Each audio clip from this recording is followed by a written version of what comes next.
There are so many things that excite me about art. It's really hard to pin down. Just the opportunity to make art, to come up with new designs, new ways to present my work in ceramics and my husband's in metal, but also in general, I think it affects the way I see the world around me. I notice design almost everywhere I look. Eventually, it comes out in my own work. I use a lot of geometric shapes, and that is the kind of environment I grew up in. It wasn't parks, it was cement. And a lot of that design, when I look at that, when I think back on that, is reflected in my work.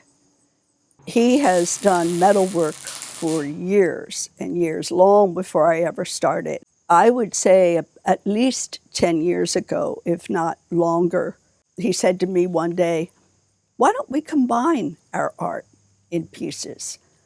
And that was the beginning, and we have not stopped doing it since. We design a lot of pieces together.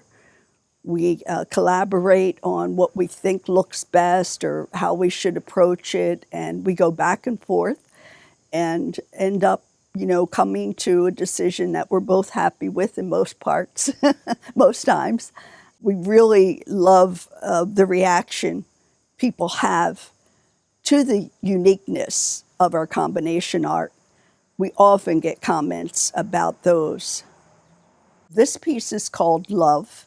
Started out with the ceramic letters, and then the best part was when Lee came up with the ribbon of metal that runs from the top through the piece and down. That just really brought it all together.